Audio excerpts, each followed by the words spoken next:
for this session, what we want to talk about is the emerging technologies and what is in the horizon of marketing. So for Moses, maybe you can talk to us about promising emerging technologies that you foresee shaping the future of marketing. Okay, first of all, good afternoon, everyone. I hope you're well. It's a pleasure to be here. It's always a pleasure to be at Strathmore and share some of the things we see qua ground when it comes to marketing. So as mentioned earlier, my name is Moses Kemibaro. I'm the founder and CEO of Dotsavvy. It's a digital marketing agency. We've been around since a long time ago, when I still had hair. And basically, when I think about marketing today and where we were 20, 25 years ago, a lot has changed. And I think today, in the modern context, when we think about what matters the most, is the fundamentals of marketing are still important. You still need to know who you're targeting, what you're saying, why your brand resonates with them, why they buy from you, and so forth. But what technology has done, and more importantly, looking at all the digital channels that are available today, it sort of transformed that engagement. And I think for me, what is most exciting is the idea of omni-channel marketing. The idea that with marketing today, whether you're talking to somebody through a messaging platform like WhatsApp, or you're using your website or your social media, you have this ability to have a singular view of that person or that individual engaging with your brands. Number two, you have the opportunity to understand the customer journey in a way that you couldn't before. So you almost can anticipate, you can predict how that customer might engage with your product or service. So more importantly, if they're not yet your customer, you can almost preempt what the typical customer will do so that your brand message and your communications become more effective. The other thing that I think we have seen happening, especially post-pandemic, is that the way the consumer is behaving around digital channels and platforms has completely changed. Yeah? What we like to call digital transformation. It's no longer just people sporadically using online platforms, that it's come front and center of how our consumer behavior is approached.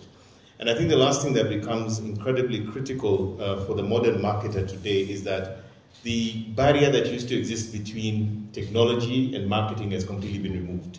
The modern marketer has to understand technology in order for them to be effective today. If a marketer does not invest and learn how to become a practitioner and be able to use technology in a way that actually delivers the right results, then you're at the risk of becoming redundant. And more importantly, right now with the advent of AI or generative AI, there's so many opportunities opening up in terms of how you can augment and enhance your marketing activities as well as your skills to be more effective. So just before you move on, so we've spoken about the changes that have been seen. So how then do businesses or brands prepare or how do they adopt and just inculcate these changes into their strategies? Well, I think there's a famous saying, I think they say something to the extent of don't overlay an analog approach to a digital methodology. So we need to rethink everything from what we have been doing in the past. And when I think about how marketing was done traditionally, we always started off thinking about what we're going to do in print, what we're going to do on TV, on radio, and so forth. And digital would sort of get something like between 1% to 5% of the budget in terms of engagement. Today, most of you in this room, correct me if I'm wrong, probably don't even watch what used to be called the 9 or the 10 o'clock news, correct? Yeah, I remember 2 years ago when I stopped buying the newspaper. I used to buy the newspaper, physical newspaper, to find out what was happening. Somehow I stopped doing that and I do it all online, right? So because we become digital first, I think we need to rethink how the consumer behaves, and then we create marketing and messaging and communications that are in line with that. If we know that our audience primarily is on a mobile device consuming and engaging with content, why are we not prioritizing that channel as much? Now, we've seen post-pandemic, more money is going into digital engagement and content and so forth, but I think there's still a lot of work to be done to understand that. And more importantly, we're finding that even global companies are actually hiring younger people to understand how to communicate on, let's say, platforms like TikTok. Because the reality is that TikTok is a big deal. Many of us how many of us on TikTok? All of us? Are there some shy ones? And the best thing is I love TikTok today because I don't even have to dance, right? I can put a few images, I create a slideshow, and I'm doing TikToks. I even had one that went viral. And I got about 50,000 views on it. But more importantly, thank you again, I know you saw it. But more importantly, as a practitioner, if you don't know what the next practices are, if you're not learning how to use TikTok, Snapchat, I confess I'm still struggling with, but you need to understand how the consumer is behaving and meet them where they are. right, as a modern marketer?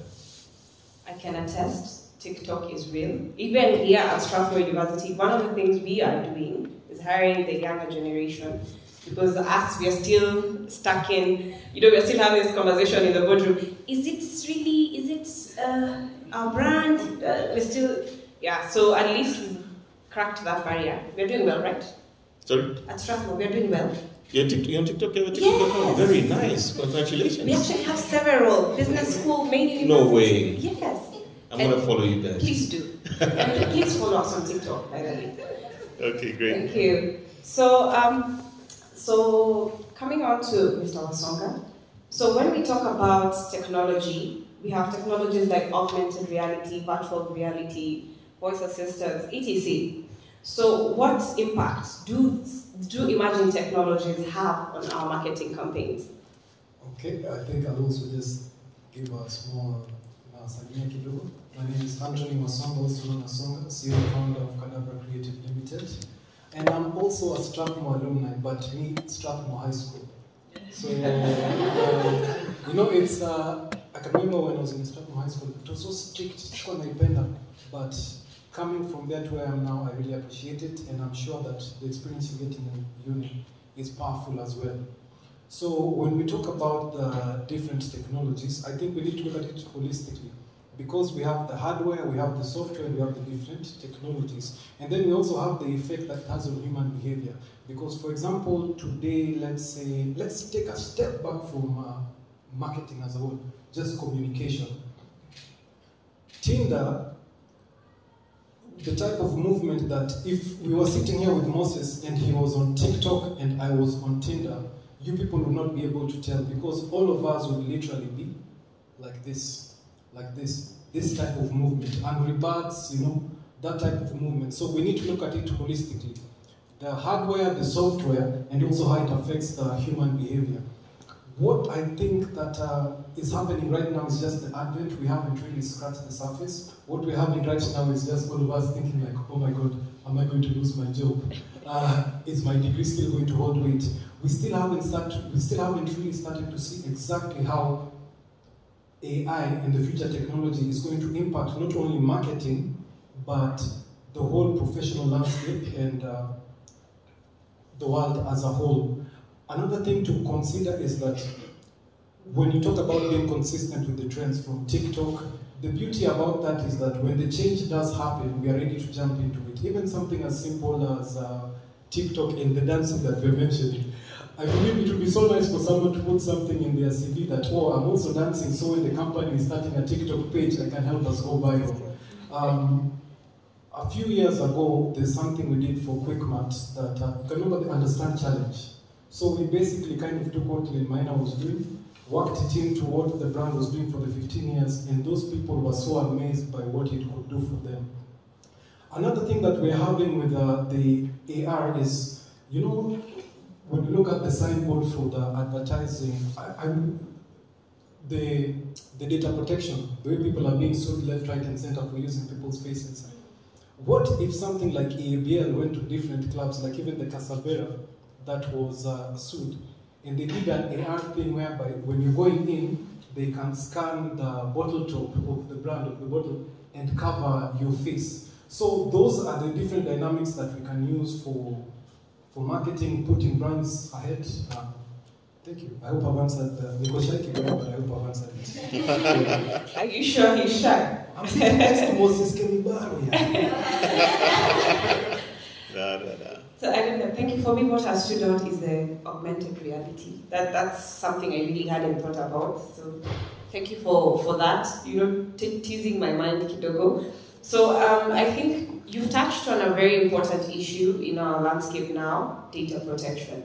So maybe you can talk about when it comes to data privacy and ethical concerns for having technologies in marketing. How can this be dealt with, or what potential concerns may come up? My take on that is a bit controversial, because as marketers, we thrive on data. So what I believe we should work on, and what I hope we can work on, is a way of getting people's data without exposing them. Let's say, for example, when we think of the demographics, there's a young man who stays on Thika Road that is passing this road every single day. This are his interests, without mulikaing that this is Anthony Wesonga. Because the more data that we get, the better we can scout and choreograph the messaging that we are giving to the customer. We were just having a conversation with Nindi where I was telling her that I used to have this dream where I wanted to make an app. For those of you who know the Flow app, having an app that based off the data of someone's cycle, it could push the certain messaging to them. But we are alive to the reality of the world today, whereby some of those things might be met with backlash. Of course, it affects the quality of messaging that we can give to those people. But the reality is that the more data, it's even like maybe when you're going on a date or when you're meeting someone to start a relationship, the more data you have on that person, what their favorite food is, nowadays, oh, don't take us to Applebee's, don't take us to KFC, don't take us to where. The more you understand that person, the better you can show up, the better that you can communicate to them. If, let's say, if someone is an Arsenal fan, you're not going to wear a Chelsea jersey. This year. This year. Yeah, so, you see, but basically, imagine now a lady trying to chat you up, and she comes with a Man U jersey, Cristiano. And her screensaver is Cristiano. And literally, just by having access to your room, she would know that you have a poster for Henry. Yeah, so I think it's a bit of a murky issue, but as a marketer, I selfishly believe that we should somewhat be allowed these allowances just for us to make a better experience for the audience. Of course, like we had discussed earlier, there's a right way of using it and there's a wrong way. But now, we all need to, and this is something for everyone who wants to get into marketing or advertising, you need to really make this decision early. What type of advertiser you want to become? I think for me, I decided that the main thing is I want to be disruptive. I want to be disruptive, I want to make things that stand out, and I want to change. To a certain extent, I want to be looked at the way Kanye used to be looked at, and I also want to make money. But there's certain products that I will not touch, I will not sell. It's really important for you to know that if money is what you want, know what that will entail. If making a difference is what you want, know what that will entail, and let that be the compass that guides you all through your journey. Thank you. Was this ethical concerns? Any additions, thoughts? Yeah, I think when you bring up the issue of privacy, the Data Privacy Act in Kenya was enacted in 2019. Yeah. So it's not even a new thing. It's 4 years. We see ODPC is now fining even schools 4 million shillings, I think it was, for data privacy. So I think that's something that actually, the people who I think are biggest risk are the SMEs, right? Because them traditionally, they've not really understood or respected data privacy. And this is kind of that scenario where you go into a restaurant, you happen to have used M-Pesa to pay, and then 2 days later, they start spamming you, and then for the next few weeks, you just notice that they keep sending you messages, and yet you did not consent. So we're entering the era of what they call consented data, meaning that you have to have my permission to use my data in any way, whether it's my photo, whether it was something I did, but there's this element of consent. And I really feel, especially within the context of, say, a market like Kenya, the SMEs are not really that equipped. The other thing I love that you talked about is how do you, as a marketer, use data to actually create more effective marketing and use data points to know how best to market to that person. So case in point is, I still don't understand why big brands, some of the most successful companies in Kenya, would create an ad campaign that is basically the same thing across the country. Why can't you use a platform like Facebook or Google, where, for instance, if I know that I'm targeting an audience in Eastleigh, I might use a lady who looks like what we'd call somebody maybe coming from that community, and it reflects that. If I'm marketing somebody, maybe the community in Parklands, I know who predominantly lives there, I can use creative and messaging that speaks to them. If I'm talking to somebody in the coast, I know that it's predominantly a Muslim culture, I can make sure the context and the content is done in a way that is not violating or showing things that are not consistent to that culture. And I think the power of data is the ability, for instance, to use what we call first-party data, where if you've given me your phone number, your email address, your geographical location with consent, I can do a geographical based targeting where I know that if you live within 10 kilometers of this particular Naivas branch, I can show you a promo for a product you can actually go and buy during that particular moment. Another example I'll give you is that, and this is where maybe Strathmore, I'm going to give the challenge to you. I went to another university and they did their homework. And when we were leaving, the honorarium included a Arsenal t-shirt with my name at the back, yeah? So sometimes data privacy, or just going online and you just notice that when Arsenal wins, Moses likes to talk about Arsenal winning, and you'd use that data to satisfy me. And I told them they have an open invitation. Anytime they want me, I'll come, yeah? And they even give me a sash, you know that warm thing you wear when you're watching football? Challenge accepted. Yes, so I'm just letting you know. The other university gave me that at the end of my presentation, including my name was on the back, Kemibaro. So you can imagine they used data to create that emotional connection with me, and now I'm completely beholden to them. If they want 10 presentations a week, I'll go. Yeah. Anyway, sorry, but the point is, they did their homework. They used my personal data that's public, and made me feel so different that I went and I was like, my God, this is incredible. And that thing is in my cupboard and I love it, right? So the point at the end of the day is, I think, are we using data enough as marketers to not just send the same message to everyone, but use data and insight to create meaningful and delightful engagements that actually our consumers or customers say, wow, this brand is with me forever. Yeah. That challenge has been accepted. Because even I would feel very appreciated. So kudos to that university. I can come next week, you can... Let's talk behind the tent. So final remarks, so that we can close this session. I think you can go fast. Yeah, you go. I think he's the authority. So I agree with what you're saying about data, and I believe that there's this saying, one of the classes where I was paying attention in this, that everyone is inviting us to their living room, but we're not doing there. There's so much that we can learn. There's so much that because I don't really believe in the aspect of, what are these things like focus groups and questionnaires, because human beings, we are not always that honest. Like if you ask let's say maybe if you ask some of the ladies, what do you look for in a man? What she'll say and what she look for is different. Same thing as guys, we'll say we want this, it's different. But AI, if you can observe, observation tends to be the strongest pointer for you to get data. If you're able to observe how people are interacting in a way that they can be fully themselves, it's one of the most powerful indicators to go to work for them. So we need to use data. We need to, like you said, it needs to be consensual, but also the messaging around it. Right now, there's this belief whereby any brand that's using our data is just using it for the wrong thing. So I think as marketers, especially for those of you who are living in Strathmore, you have more of a say because of the values that are instilled in you. When we go out there, we need to have more conversations around how gathering data from people can be used in a way that's more beneficial to them. So let's change the narrative. Yeah. Thank you.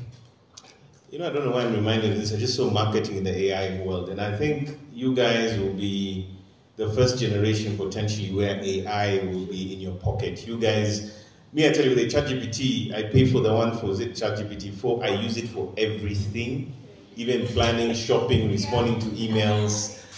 It's actually my buddy. It's my friend. I think Microsoft called theirs Copilot, and they launched some stuff yesterday. But I want to just tell you guys something that is so vitally important. When you hear the experts talking today about AI, initially I thought it was really just about the tech. But AI already exists. For instance, like when I left my meeting coming here, it tells me on Google Maps, you better leave now, otherwise you're going to be late. That AI was there 10 years ago.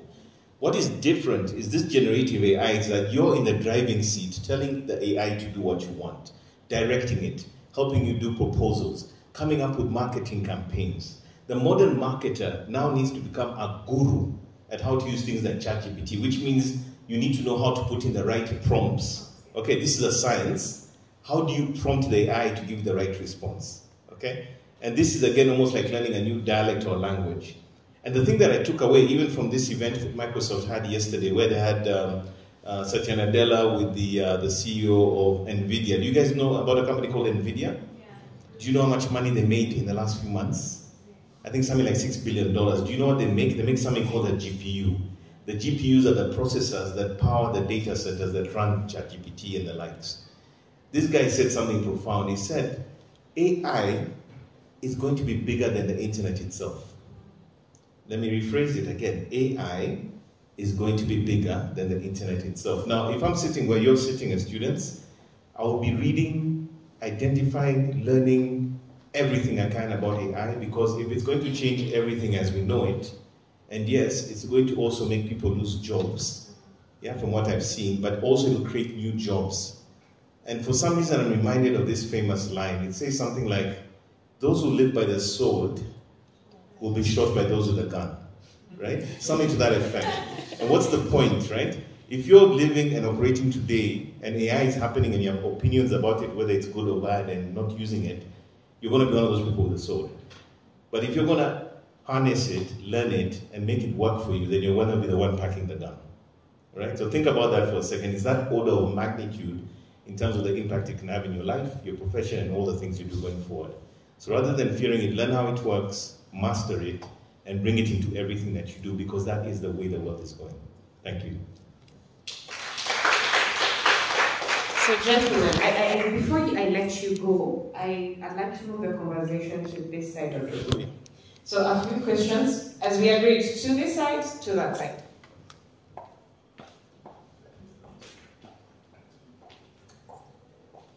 Hi, my question is for either of you, but remember, specifically to Anthony, you had mentioned that you want to be a disruptive marketer.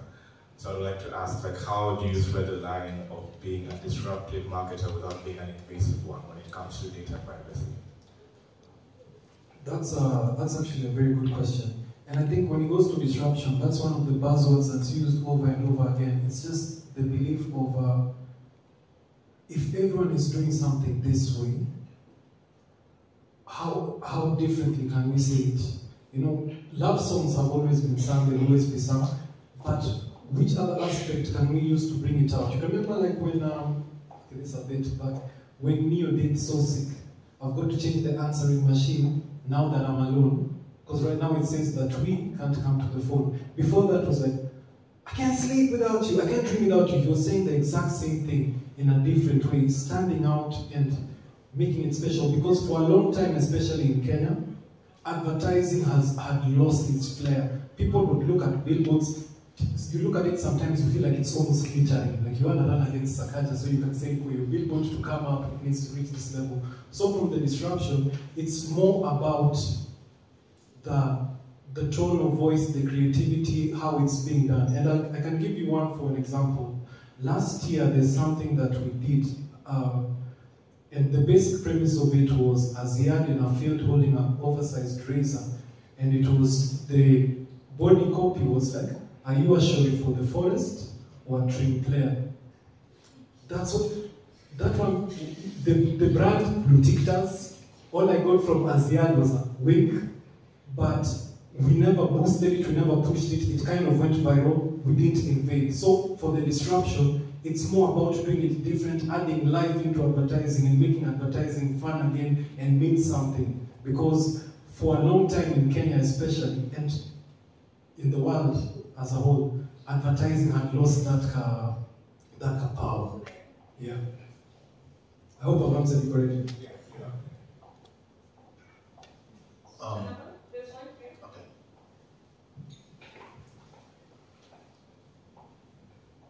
Okay. Benton, my question will go to the Arsenal fan. Yes. Are you one of us? Yes, I'm an Arsenal fan. 100%. Strong. This season. So my question is here. You talked about how the marketing is changing into tech, because you're saying that when you are starting your business 20 years ago, 25 years ago, it was different from what you're doing.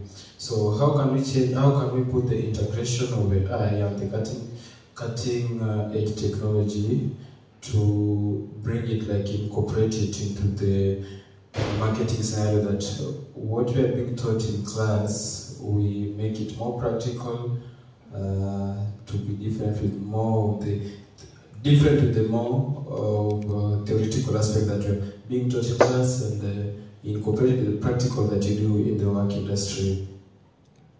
So let me share a story with you. When I used to go to university, I was at USIU, and I needed to learn something or know something for a class. Unlike your generation that can go to Google, I used to go to something called the library. And then in the library, I'll try and find the book that I needed to complete an assignment. And then if I found an empty slot in the library, I then went to the librarian and asked them, who's got this book? And they tell me this person has this book. And then I would look for that person during my lunch break or after classes and say, look, dude, I need that book to finish my assignment. And then he would give it to me or the next day. And that's how I did work. Today you have Google. You go in, you ask it a question, it gives you a lot of answers. But when we talk about the AI era, let me give you a simple example from my business. Today, it's very easy for me to talk to one of my colleagues in social media and say, okay, we're working with client X, please create a content calendar. But where it gets crazy is that I go today, because you're talking about practical application, right? I go into ChatGPT, I'll say, this is the client, this is the situation, we are planning a campaign for Mother's Day. Give me a 2-week calendar for Mother's Day, the build-up until the day itself. Usually within about 1 minute, I have a complete content calendar that is executed, including emoji, including even the campaign slogan if I want. And that would have taken my team something like a whole day or more, and it literally can hand this back to the team, and then they'll tell you something like, oh, but there's no Sheng in it. You said, no problem. I take it back to ChatGPT. I said, ongeza an additional 30% of Sheng in what I've just given you. Do you know what ChatGPT will do? It'll come back and put Sheng in it. I don't know if you guys have done. Do you know that you can do that? And then I can tell it, okay, now that you've done that, I feel like the text is too long. Make it 30% shorter. It'll do that. Now, this is why I was talking about the prompting. This is practical application. You can do stuff without even knowing how it actually works in ways that you can do. Google used to tell you what you needed to know. ChatGPT actually gives you the answer, right? And that is where the jobs are going. Because suddenly, do I need to hire a social media manager, or maybe I just need to equip my existing team with the tools to speed up their work, improve the quality, make it more efficient? It's never perfect on the go, but it makes it easier. But when you talk about practical application, that's one example I'd just like to give you. The fact that you can literally create social media content on the fly, make amendments within minutes, and you have something that is more or less 80% usable for the work you're doing. And that's the kind of stuff that's really out there. You can even ask ChatGPT, give me 10 ideas for a campaign slogan of this nature for this client, blah, blah, blah. And it'll give you quite a few bad options, but you'll get some good ones that you can build on and come up with something final. What you've done there is you compress time and process that was 2 days into sometimes 2 hours. And I think that's a revolution. The fact that it's not just speeding up the process, it's not even elevating the quality alone, but it's also generally just transforming how we do marketing as a whole. And the modern marketer needs to understand that this thing cuts across everything. You can ask it to do your project plans. You can ask it to even give you, every kind of outcome. Like I said, it's never 100% perfect, but it's impressive in the sense that people are doing more with less in a way that they couldn't before in marketing. I don't know if you want to add anything else to that, Anthony, as well. I think just to add on that, it's for marketers, the response that we had from a lot of, when it first came in and we were saying how fast it was, I won't lie to myself, I was a bit ticked off because I was like, oh man, that means that the type of money that we can ask clients or charge clients also comes down. But it works both ways, because right now, for people who are not only marketing as a marketer, but let's say maybe you have your own business, it allows you now to have a level of access that wasn't there before. And I think it goes down to the model. Another thing that you can really do, and I think I'm going to start doing, is I'll put all of Moses' speeches and articles into ChatGPT and say, study him, so the next time I'm going to Strathmore, I know how to actually, there's a way you can model it. So from what you want to do, even when you mentioned the voice assisting, if you're a songwriter and let's say maybe you're challenged vocally, but you have that gift, you can let me songwrite for Rihanna, put it in her voice. It's how you use it, and it's very powerful. Another thing, practical thing we do, for us right now at Cadabra, we are a bit stubborn and a bit elitist thing where we say we are not going to use AI for any creative or for any of the copy that we are doing. For now, that's going to change in the future. But what we do is when we are following up for invoices from clients to NECAs, all the things that we want to say, rephrase this in a polite, warm, and cordial tone, signaling urgency. So, thanks. Actually, going a step further, you can, because let me just be honest, I think I've worked with so many young people over the last 20, 25 years that you guys always have a side hustle, even in campus, true or false? Yeah? And what I would almost imagine is that any kind of question you ask, like he's just pointing out, even how to send a good and polite email, you know, you can even tell it, write for me a proposal in the style and tone of McKinsey. McKinsey is one of the most expensive management consultancies in the world. You can literally put in your content, badly written, rewrite this thing as if it came from McKinsey and it'll do it. It is scary how good the outputs are. So pretty much anything you can imagine, put it in there. But even better yet, spend $20 a month to pay for the latest version of ChatGPT, and then now it even links to the internet. So rather than, now you put there, go to moseskemibaro.com, I'm doing some marketing there, moseskemibaro.com, and copy or use his style in what I'm writing. It'll actually do that with the paid version. So this is unprecedented stuff, and I think practical is literally doing. Go into those platforms, play around with it, learn how it works, and then over time you become efficient and proficient in how it can effectively improve your marketing. Oh, there you go. Hi, my name is Calvin, and those questions directed to anyone who's willing to answer. So you mentioned something about creativity, and that's something you said you're trying to put into your marketing activities. And one thing that is an effect of AI, or as much as the other thing, it's quote unquote encourage laziness, I'd say. True. But in a way that, yes, there's so much, like for example, the AI of Midjourney, where you can generate images based on what's already there. And you know, already, from the fact that it's already there, AI can't really be creative to the point where it creates new things, because only the human mind can be able to create those stuff. So my question is, do you feel like AI is making us lazy in terms of now being less creative and like not being able to now explore the creative mind of as a human, whereby we can now use AI more as a tool than a way of life of doing everything? And what's the way forward? The reality about it is that it kind of, the aspect of laziness, I get where you're coming from, because, you know, they say, if you don't use, you lose. So there's a way we are almost being spoon-fed so much that it has that effect. But that's the same thing that when the internet was coming, when online dating was coming. I have a cousin who got married 2 years ago. So what I do believe is the concept of the, and this might be wishful thinking, because mimi nataka kuomoka na creativity yangu, nadai kuomoka. And this might be wishful thinking. What I do believe is that the concept of the big idea, the creativity, that's something that as human beings we can still use to stand out in real time. Because, for example, and this might change. Right now with Mambo ni Matatu, when it came out, AI can only work on data looking back. And the moment it's going to change even for marketing is when the variables, it works with variables. The moment now people in Midjourney and the likes are able to see to the likes of Moses, with the likes of Songa, and study people's brains, their thought processes, let's add this variable. Even shame, for example, shame cultural values to different types of variables. The more AI has more data to feed on and sitting with the best writers in the world, the best art directors in the world, it's going to become more powerful. And I believe each of us, it's up to us. One of the things you can be lazy, you can get stuff that will pass for, and brands are surprisingly low threshold when it comes to creativity. Some of these things that you'll see on the billboards or on TV, low threshold.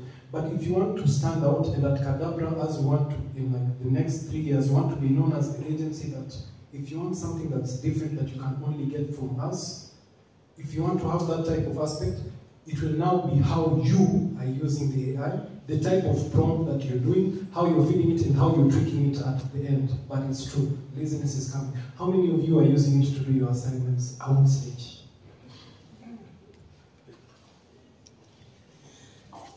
You brought up a very controversial question because we see this in education, in the workplace. Are people really working anymore? You know, if you know how to use ChatGPT, you can do a lot without having to do the work, right? And me, I can tell you that I'm one of those people who comes from that background of you have to grind, you have to sweat, you have to suffer to produce that creative idea, that concept. You have to make the client feel the pain of that effort, you know? But more importantly, I think what it is for me is that the original idea, the original, the genesis or the start of those creativities, those sparks, are always going to be human-led. But what we're doing is we're using the AI, as Microsoft called their product now, Copilot, or your sidekick. It's there to augment, it's there to speed up, it's there to even offer additional suggestions. It's not the origin, it is more of something that enhances the output and speeds things up and makes it easier and better. And the irony is that even if we judge it and we, you know, it almost reminds me about the time when I discovered something called Canva. If you're in the creative space, when Canva came out and you talked to like my designers, my highly paid designers in my company, and I used to tell them about Canva, you'd almost see them sneer at you like, what is that? Today, professional agencies are using Canva to do creative. You know why? Because not everyone is going to learn Adobe, right? You want to crank out something quickly, you do it. I do creative on Canva all the time. But what it did is it democratized creativity. But I believe the person who uses Canva may not be originally a designer, but you have to have the eye or the creativity inherently to use it well. Meaning that it's allowing people who may never have learned Adobe to still create creative things. And that is profound because it's the same way that when I was in university and in high school, you weren't allowed to carry a computer or a calculator into the room. You are going to use your brain to get things done. Today you don't, because if you don't know the subject matter, it doesn't matter whether you have a calculator or not. You need to understand the subject matter. So there are all these debates and there's no real right or wrong, I think, at this point. But the point is, I think it's here, it's a reality, it's speeding up things, it's making things better and easier, faster. And if you're not playing with it at some level, then potentially you're going to fall behind. Because when it becomes a normal practice and you're outside that room, then guess what happens? You're the one who's the laggard, ironically. Yes. I saw there's another question in the back there. And I'm pretty sure we must be out of time, but... Yes, we're out of time. So I'd like to ask all of you to give our panelists a round of applause, please.